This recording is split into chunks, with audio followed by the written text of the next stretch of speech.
So today I'm going to talk about Mount Fuji. Okay, so not only the highest volcano of Japan of more than 3,700 meters or UNESCO World Heritage Site, but simply a great adventure. We'll start on the fifth station.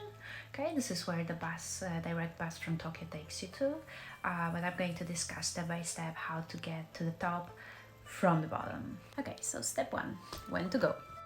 The trails are not open all year long. Usually you can go from 1st of July to 10th of September. Step 2, climbing strategy. So there are various trails. Obviously the Yoshida one is the most touristic one, the most crowded one, but I think it's also the best trail if you're going for the first time. Okay, and this is also the trail that we're going to join if we're starting at the bottom. So you also need to decide what is going to be your climbing strategy. Okay, you can go during the day. If you start early in the morning, you can get to the top and go down in just one day. What I would advise you is to take it slowly, just enjoy the adventure. Here you have the schedule of how much time you need more or less to get from one station to another.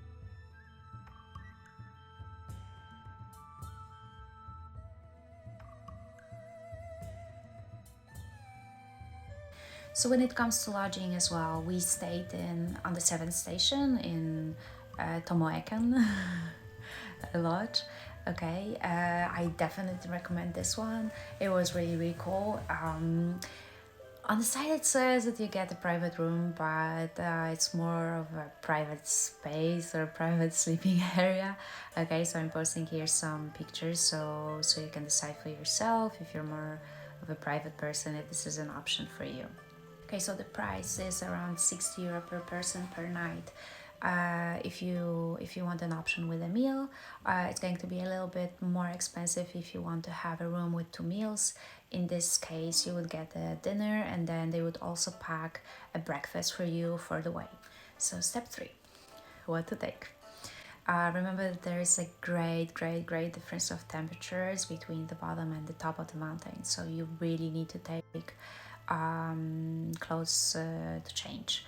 You will need something lighter for the first part of the journey, and then you will need definitely warm clothes for the top. So part 4, how to get there from Tokyo. I would advise you to go by bus. This was the easiest option for us. Okay, so there is a bus that goes from Shinjuku station all the way to Fujisan station. Remember to arrive to Shinjuku station at least 15 minutes before, if not 20 or half an hour before. It's a bit confusing, it's a big station, it's Tokyo, so you need to have some time to find the right bus stop. The bus costs around 20 euro each way and it takes more or less 2 hours from Tokyo to Fujisan station. From Fujisan station to the beginning of the trail, it takes more or less 25 minutes. The start of the trail is just behind the beautiful shrine, which has a crazy name. Wait, I need help. Kitaguchi Hongu Fuji Sengen Shrine. Okay, the name is definitely a killer, but it's so worth to see it, and you should definitely reserve at least half an hour of your time before the trail to visit this place. So to get to the shrine, you just put in Google Maps or in your GPS Hongu Fuji Sengen Shrine. Like this, it would be easier. It's just a 25 minutes walk. When you visit the shrine, just behind that you have the beginning of the trail. It's really easy to find, and from this point on, it's impossible to lose yourself. On the way you will see those little things. They will tell you more or less at which point you're at. Okay, there will be also very nice spots where you can just enjoy the view or have a little snack. Okay, and then you continue all the way up. Just before the 5th station, I remember there was an old lodge where we stopped for a drink, and it was amazing, simply amazing, because we had a great view. It was it was a lifesaver to have like a cold drink over there, and it was just before we joined the main trail where all the crowds were.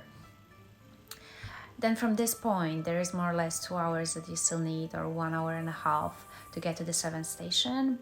So we arrived to the 7th station, to our lodge, at around 5 p.m. and that was actually the time when the dinner was served. So we did our check-in and then we had our fabulous meal. So the lodge was great. We rested a little bit. It's also good to stop there because like this you reduce the risk of getting the altitude sickness. We left the lodge at 2 a.m. Remember that the time when you need to leave varies. We took more or less 3 hours to the top, a little bit less, but we are pretty fit. We're used to climbing, and we did this last part pretty fast. It also depends on the time of the year that you're going. We went actually on the last day that it was possible, on 10th of September, and that day the sunrise was at 5:20. But if you're going in July or in August, you need to leave much earlier. Remember to arrive at least half an hour before the sunrise. At this time, there are so many people arriving that if you decide to arrive 15 minutes before, you'll be probably stuck with the rest of the people that arrive late. So, when it comes to my adventure, we were definitely unlucky when it comes to the weather. The wind was super strong, it was extremely cold, and then the worst part was the fog. So basically you couldn't see anything further than 1-2 meters in front of you. Yeah, so that are my pictures from the top.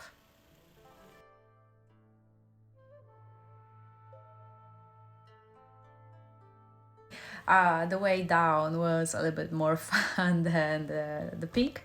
It actually looked like a different planet. I definitely felt like I was on Mars. Then after more or less 1 or 2 hours of going down, we finally were able to see some views and finally enjoy the landscape. So that's it. My experience from the Fuji mountain was definitely not the best one. I will still do it all over again, and I think it just means that I need to visit Japan again and I need to do it all over again. Okay, so that's it. I hope you enjoyed it. I hope it's useful. You can also see the whole story on my blog, okay, bwbycarolina.com. You can contact me through there if you have any questions.